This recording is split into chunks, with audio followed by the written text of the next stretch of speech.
Tentara itu berkata, ini lebih dari sekedar berguna, sangat mudah digunakan.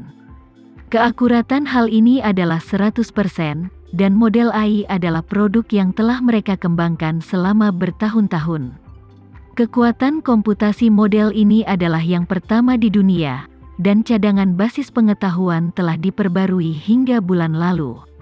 Mereka mengandalkan daya komputasi yang kuat dan cadangan pengetahuan dari model AI untuk melatih AI agar beradaptasi dengan perangkat keras pemantauan yang matang, dan kecepatannya tentu saja sangat cepat. Ini di luar imajinasi. Terus terang, mereka tidak mengembangkan sistem pemantauan baru dalam semalam. Tapi mereka menghabiskan satu malam untuk memberitahu AI cara menggunakan peralatan pemantauan ini untuk mencapai efek pemantauan terbaik.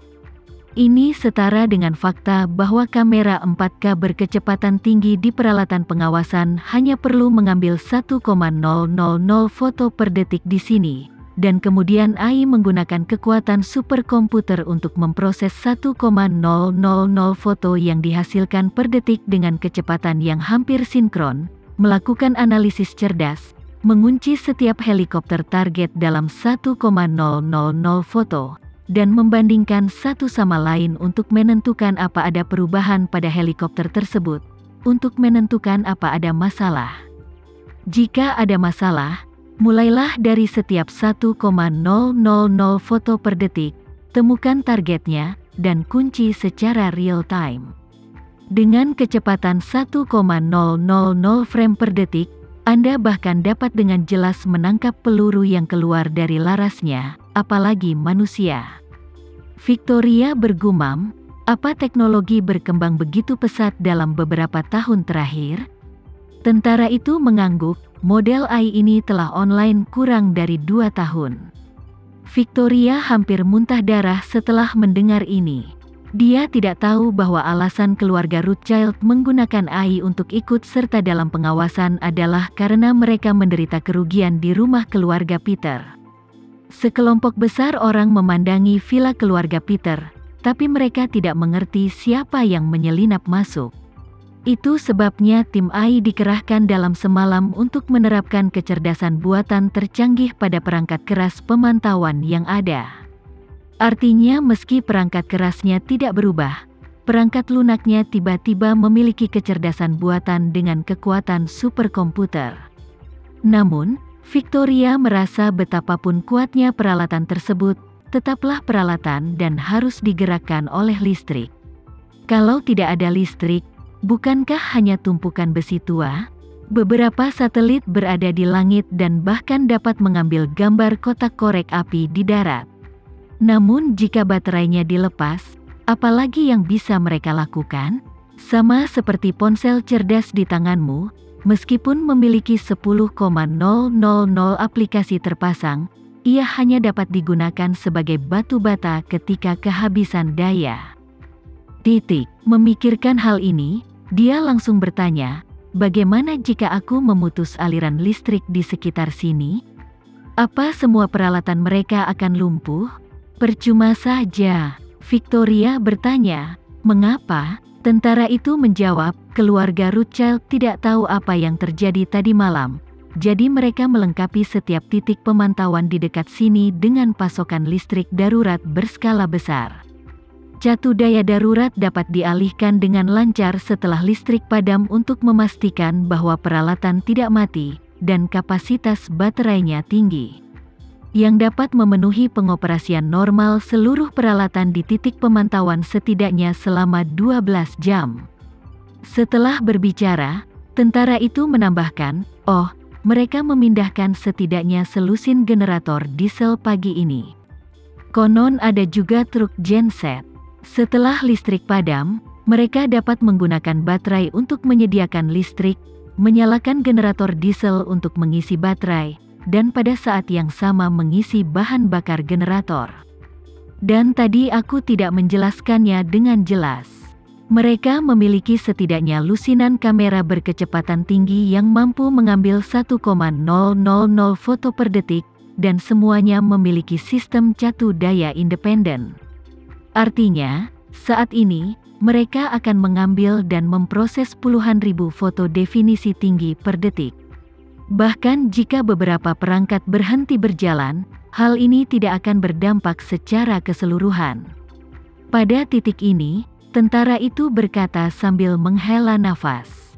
Kecerdasan buatan sangat kuat. Dikatakan bahwa Kementerian Pertahanan Nasional terkejut dengan model mereka pagi ini, dan berencana untuk mengeluarkan drone Global Hawk untuk mereka uji dan melihat apa drone tersebut dapat bertahan di udara selama 40 jam di masa depan. Global Hawk terus memotret area target di langit, lalu model AI mereka terus memprosesnya di cloud. Jika jalan ini dibuka, bahkan jika seekor anjing merangkak ke pegunungan Afghanistan, AI akan dapat menemukannya. Ketika Victoria mendengar ini, dia merasa seolah-olah ada banyak tanda tanya besar yang berputar-putar di sekelilingnya. Dan seluruh tubuhnya benar-benar terpesona dan matanya dipenuhi bintang. Dia tidak memahami AI, tapi setelah mendengar apa yang dikatakan tentara itu, dia merasa itu terlalu menakutkan. Petapa itu berkultivasi hingga batas kemampuan manusia, namun sekeras apapun dia melihat dan mendengar, matanya tidak dapat menangkap ribuan informasi visual dalam 1 detik. Dan otaknya tidak dapat menganalisis ribuan gambar definisi tinggi dalam 1 detik. Namun untuk AI, pelatihannya hanya membutuhkan waktu 1 malam. Pada saat inilah dia benar-benar mengerti mengapa dia hidup selama 400 tahun, sementara para tetua dan Earl dari Black Mamba telah hidup selama lebih dari 100 tahun. Namun dunia masih berada di tangan orang-orang biasa yang rata-rata umur hidupnya tidak lebih dari 7 atau 80 tahun. Ilmu pengetahuan dan teknologi adalah kekuatan produktif utama. Ini hanyalah sebuah kebenaran abadi dalam masyarakat modern. Apa gunanya hidup selama 400 tahun dan mengembangkan keterampilan? Saat ini ilmu pengetahuan dan teknologi terkunci pada kematian. Selagi dia menghela nafas, dia juga tidak dapat memahaminya. Seberapa buruk nasibku, aku hanya datang untuk mencari si Fang Bao. Mengapa aku merasa Amerika Serikat menggunakan seluruh kekuatannya untuk menargetkanku? Sejak pencerahannya, Victoria tidak pernah meragukan dirinya sendiri seperti saat ini. Segala sesuatu di sekitarnya sepertinya menjebaknya di sini dengan belenggu. Meninggalkannya sama sekali tidak ada cara untuk membebaskan diri. Perasaan marah namun tidak berani meledak membuatnya merasa tenggorokannya tercekat. Dan duri di hatinya membuatnya sengsara. Dan waktu masih terus berjalan menit demi menit. Pesawat yang disewa Pavel terbang cepat menuju perbatasan AS Kanada. Semakin dekat ke bandara target. Namun, setengah jam telah berlalu. Masih ada 9 helikopter menunggu pemeriksaan di depan Victoria. Pada kecepatan ini, dibutuhkan setidaknya lebih dari 1 jam sebelum gilirannya tiba. Termasuk waktu yang diperlukan untuk pemeriksaan. Pada saat dia menyelesaikan pemeriksaan, ketika izin lepas landas sudah didapat, pesawat juga harus mendarat. Oleh karena itu, yang kini dihadapkan pada Victoria adalah pertanyaan memilih salah satu dari keduanya. Atau, biarkan anggota Black Mamba bergegas dari luar untuk menyerbu bandara dan melihat apa mereka bisa merebut si Fang Bao Zu. Tapi jika dia tidak ada, andalkan saja pengintai itu. Hasilnya mungkin hanya sebuah jalan keluar yang sempit. Atau, dia hanya bisa menunggu pesawatnya mendarat dulu. Mari kita lihat apa militer AS dapat menemukan si Fang Bao Zu. Jika demikian, ia akan menunggu untuk merebutnya kembali dari keluarga Rothschild. Namun, pilihan ini juga disertai dengan banyak ketidakpastian. Keluarga Rothschild telah menggabungkan AI dan pengawasan kali ini. Dan kemampuan keamanannya telah ditingkatkan secara signifikan. Jika mereka mendapatkan si Fang Bao Zu dan ingin merebutnya kembali, mungkin tidak semudah itu. Tepat ketika Victoria tidak tahu harus memilih apa, Jaya diam-diam telah mendarat di bandara militer di pinggiran ibu kota. Dengan si Fang Bao Zuang dalam tahanannya.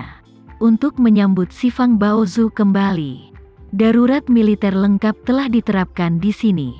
Sejumlah besar personel bersenjata dan pakar terkemuka semuanya menunggu di sini. Ada juga peralatan deteksi modern 3-in-1 untuk menjamin keamanan tempat. Para pejabat mengetahui asal-usul dan latar belakang Xifang Baozuang. Dan akhirnya ia kembali setelah mengembara selama 200 tahun. Jadi mereka sangat mementingkan hal itu.